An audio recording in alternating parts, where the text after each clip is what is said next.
Я приветствую всех любительниц домашних заготовок. Наконец-то этот период настал. Я обожаю делать домашние заготовки, всевозможные закрутки, огурцы, помидоры, ассорти, салаты. Кое-что я уже сделала и выкладывала. А сегодня будем делать вот такие замечательные помидорки, соленые, как я люблю. Ну или квашеные, кто как называет. Прелесть. Ну, приступим к работе. Сейчас расскажу, как это делать. Приступим к работе. Вот на дно емкости я уже бросила корень хрена, такие у меня корешки, перец горошком, щепотка горчицы, семя. Так, кладем, значит, зонтики укропа. У меня укроп, петрушка. Так, и помидорки. Помидорки, они тверденькие, я их вот так прокалываю зубочисткой, чтобы они не вздувались. Я не люблю вздутые помидоры, я люблю такие плотненькие.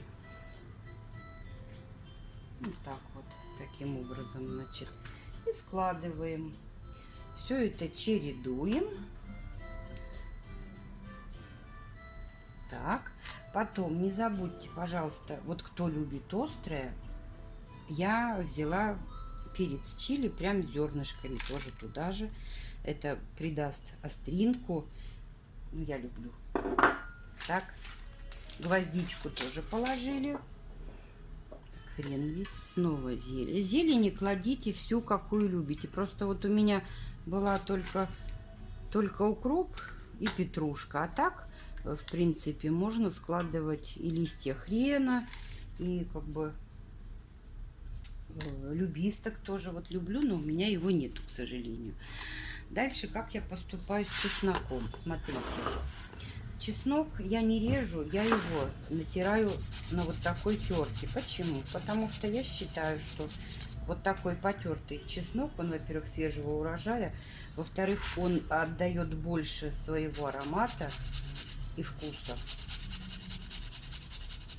Так что вот я люблю вот так вот. И вам советую тоже делать так же. Ой, какой аромат от всей этой зелени, от чеснока, от приправ, от специй. Специи, конечно, тоже обалденные. Ну, жаль, что у меня нету любистка. Ну, ладно, петрушкой обойдемся. Что это делать? Ой.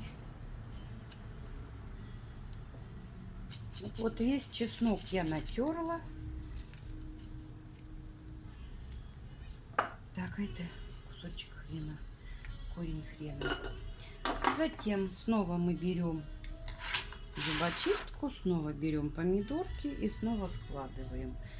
Я уже ведерко как бы сделала, да, я вам в начале видео показывала. А это у меня остатки. Думаю, что же я забыла снять-то такой вот процесс. Посмотрите, что у меня получилось. Аромат, конечно, просто обалденный от этих всех травок и приправ.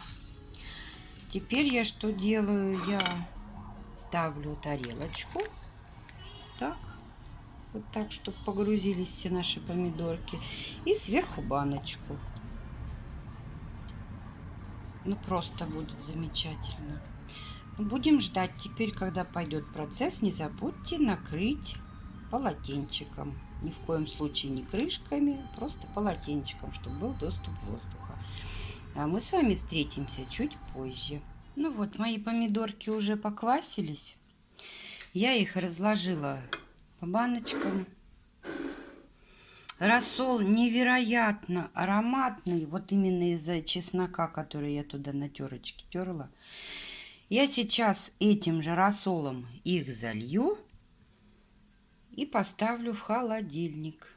Ну, у кого есть погреб, в погреб ставьте. Ой, какие же они вкусные. Это невероятная сказка. Ну, сейчас буду делать. Ну, вот мои красивые баночки получились. Это не полная, мы ее съедим сразу. А эти еще постоят. Значит, что я вам скажу. Я хотела вначале, думаю, постоят они, прокипячу рассол. И как бы это залью, и будут в комнате. Но в последний момент, когда я их открыла, и такой аромат чеснока и специй, мне стало жалко кипятить. Так что будут храниться у меня в холодильнике. Ну, кто хочет в комнатной температуре хранить, те, пожалуйста, прокипятите рассол, закрутите, закатайте, и как бы они будут стоять у вас в комнате. Рассол, кстати, можно, вот у меня остался тут. Я его процежу, и знаете, он очень будет хорош для горчицы. Я вот горчицу делаю сама. Прям изумительно. На рассоле очень вкусная горчица получается. Ну, на этом все. Все мои советы закончились. Я с вами прощаюсь. Желаю вам всего хорошего. Пока-пока. До новых встреч.